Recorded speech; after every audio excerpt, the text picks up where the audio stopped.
a mandate. We won every swing state. We won by millions of votes.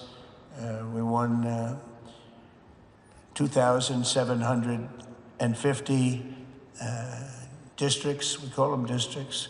Out of a total, if you look at the number, it was 2,750 to 505. The whole map was red, red meaning Republican. So I will say recently we launched strikes on more than 1,100 Houthi targets in Yemen, as you know. And last week they agreed to stop. They don't want to be targeting our commercial ships anymore. And they said, that's enough, that's enough. We did about 52 days, 52 nights. It didn't end. We just put in a budget of $1 trillion. It's our biggest budget, military budget we have ever put in. And the United States is very strong right now. It's amazing. In a short period of time, we've been there 100 days. And in a short period of time, we've done what a lot of people don't do in 4 years. We're a hot country, just like you're a hot area.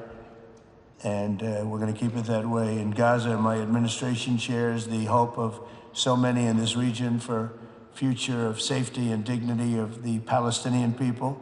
But that cannot happen as long as Gaza's leaders take delight in raping, torturing, and murdering innocent people. Can't have it. I greatly appreciate the constructive role that the leaders in this room have played in trying to bring the terrible conflict to an end, including by helping secure the release of American hostage, Edan Alexander. It was a big day yesterday, very important day. I was told just before I left that they were going to be releasing Edan. We thought Edan was dead 3 weeks ago. They said Edan was no longer living. And it was a very, very good thing. Ultimately, all hostages of all nationalities must be released as a stepping stone to peace, and I think it's going to be happening. A lot of things are happening. A lot of very positive things are happening on every front. With the support of leaders in this room, and they're great leaders, you are, we are currently exploring normalizing relations with Syria's new government, as you know, beginning with my meeting with President Ahmed al-Shara and Secretary Rubio's meeting with the Syrian foreign minister in Turkey after discussing the situation with Crown Prince Mohammed and President Erdogan of Turkey. I am also ordering the cessation of sanctions against Syria to give them a fresh start. It gives them a chance for greatness. The sanctions were really crippling, very powerful. And I spoke to Mohammed, and I spoke to our friend from Turkey, who we just spoke to also by phone now. But felt very strongly that this would give them a chance. It's not going to be easy anyway, so it gives them a good, strong chance.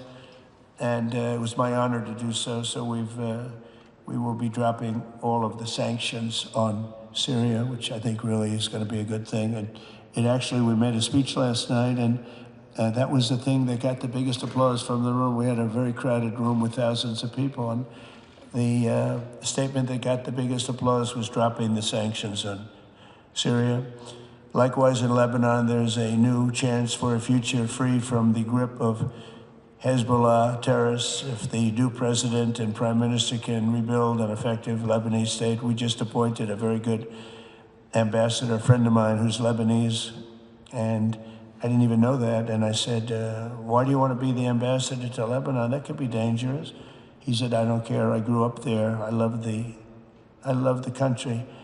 And I don't care if it's dangerous or not dangerous. I want to do that. And he's a very capable man, very successful man from the United States. And he's going to be your ambassador. He's going to do a great job. But this is a once-in-a-generation opportunity to forge a Lebanon that is prosperous and at peace with its neighbors. And I think things can really happen there. They've had a tough go of it for a long time. At the end of my first term, all of the momentum in this region was toward peace. I especially want to thank and congratulate the United Arab Emirates and Bahrain for their vision and courage in signing the historic Abraham Accords. It was it's a very big thing. I believe we would have had it filled out had the election been called fairly, which it wasn't. It was a rigged election. I hope that in the near future we can continue that progress. We have a mandate from the American people, the likes of which people haven't seen for 129 years. They say it was the most consequential election in America in 129 years. So that sounds like a long time, so we'll take that. But in the future, we'll continue that progress by adding more countries to the Abraham Accords. We have the 4, and I think they're gonna be filling up very rapidly. Biden didn't do anything because he never did anything about anything. He had no capability, he had no ability, and it was a shame what he's done to so many countries, including our own. We had an interesting fact. About a year ago, there was a story that we're having a hard time getting enlistments into the military, and it was at the lowest level almost ever. People didn't want to go into our military. And it just came out last week, you probably saw that we have now the strongest enlistment in the history of our country. They say 38 years. One said 37, one said 32, and one said ever. So we just had the strongest enlistment in the history of the United States of America. So think of it, in 1 year we went from they can't get people to enlist to we have the strongest enlistment, and that includes the police departments too. We're having a hard time getting people to be police, the great law enforcement arm that we're known for, and now we're setting records. It's hard to get a job. I mean, frankly, the lines of people wanting to be police officers and go into the military, and it's a matter of spirit. We have great spirit in the country right now. We've done a lot in 100 days, I'll tell you that. It's all started on November 5th with the election.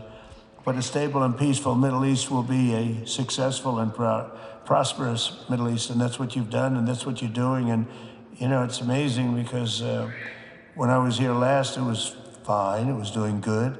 And then I see the things that you're doing here and in your countries. It's just incredible what you're doing. Is the whole world is talking about it.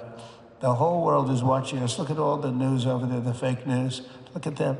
The whole world is talking about what you're doing, and you're the envy of the world. Together, we're in this room, and we're going to forge a Middle East that will be a thriving commercial, diplomatic, and cultural crossroads at the geographic center of the world. That's what it is. It's the center of the world. I look forward to working with you, and I want to thank Mohammed. I want to thank you, Crown Prince. We have a special relationship. We have long had a special relationship, but it was an honor to spend a couple of days with you, and I'll see you again soon, and I'll see you a lot. Thank you all very much. Thank you.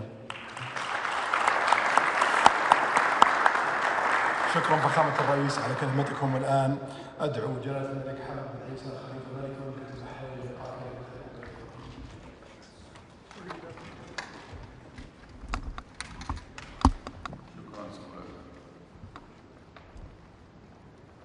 بسم الله الرحمن الرحيم. أصحاب الجلالة والإكرام